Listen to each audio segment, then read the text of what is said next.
Before history called him a hero, he was a man trying to disappear. On a barren stretch of land, a king performed madness.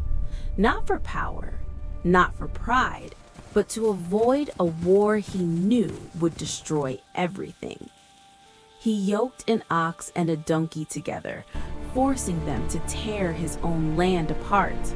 Salt spilled into the earth, a declaration that this land was already lost. To the watching soldiers, it looked like insanity. But one man wasn't convinced. He decided to test the madness. The infant was thrown into the dirt, directly in front of the blade. The test was simple: madness or sanity. For one, You won't escape me! Then the reins snapped sideways. The king had failed to be mad. He was sane, and because of that, he was doomed. This was not a noble king fleeing duty. This was a survivor who understood the world was ending. Empires were collapsing, trade routes dying, the sea filled with raiders.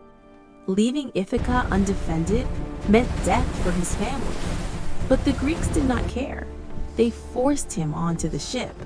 They thought they had recruited a hero. What they had actually created was an enemy who would burn Troy without mercy. Odysseus did not come from heroes.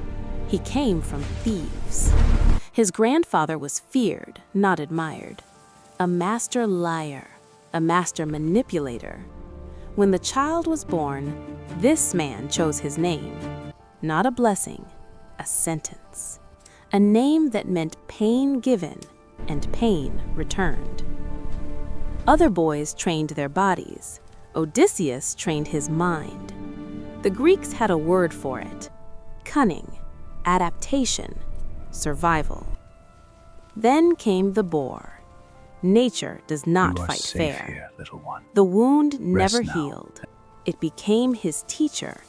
Strength fails, tricks endure. At Troy, this made him useful. It also made him dangerous. Some grudges wait patiently, and some weapons are not made of bronze. By the time Troy realized what Odysseus truly was, it was already too late.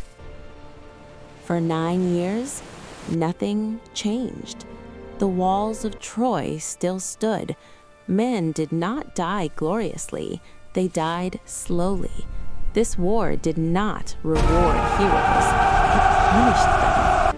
And then Achilles fell. The invincible bled. The illusion The eastern flank is shattered. exposed. We Without must reinforce him, it now. The Greeks panicked.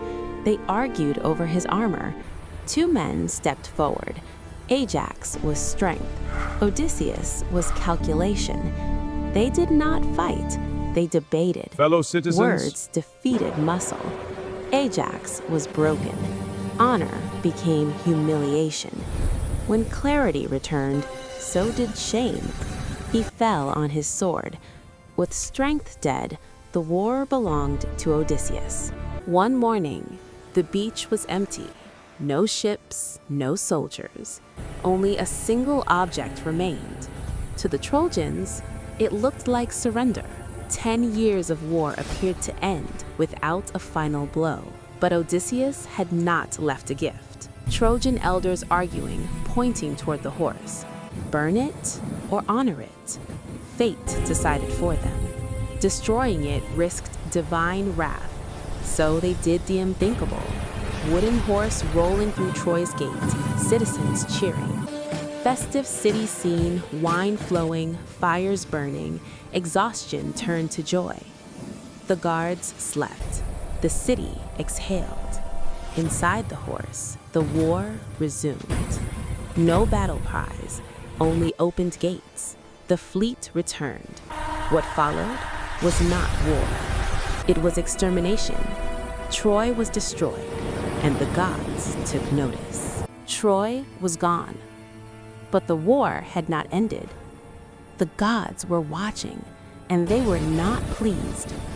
The Greeks had won by deception. The price would be paid at sea.